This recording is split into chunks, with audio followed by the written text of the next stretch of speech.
patients that have shoulder arthritis that have failed non-surgical treatment options like anti-inflammatory pain medicines, physical therapy, and injections, surgery can be a good option. Surgery involves what's called a shoulder replacement, and there are two different types of shoulder replacement. The first is an anatomic total shoulder replacement, and the second is a reverse total shoulder replacement. In an anatomic total shoulder replacement, we restore the normal anatomy of the shoulder. So for example, in this model, you can see the shoulder is a normal ball and socket type joint, and the socket is a very shallow socket, but in an anatomic shoulder replacement, we replace the socket with a thick piece of plastic that is smooth and frictionless. And then in the ball side, the humerus or the arm bone has the ball, and we put a metal stem down the inside of the humerus or arm bone, and then put a metal ball on top, and then that now becomes your new ball and socket shoulder joint.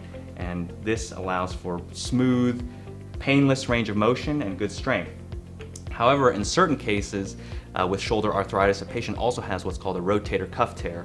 The rotator cuff are muscles that surround the shoulder and allow the arm to move above the head. When you have a rotator cuff tear with a shoulder replacement, that makes the shoulder replacement fail very easily because you no longer have the normal muscles that control the shoulder. So in that case, when you have shoulder arthritis and a rotator cuff tear, we do what's called a reverse shoulder replacement.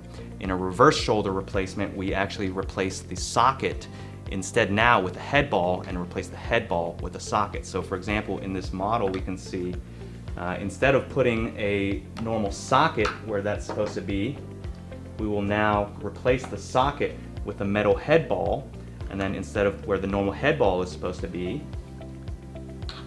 we will replace the head ball with a socket. And then now, when you have those two in place, you have a reverse shoulder replacement.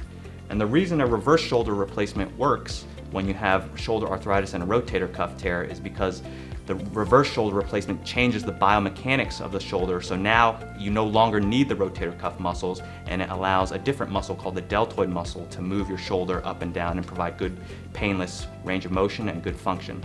And so for every patient that we see, we will make sure that we know exactly what's going on and do the right surgery for them.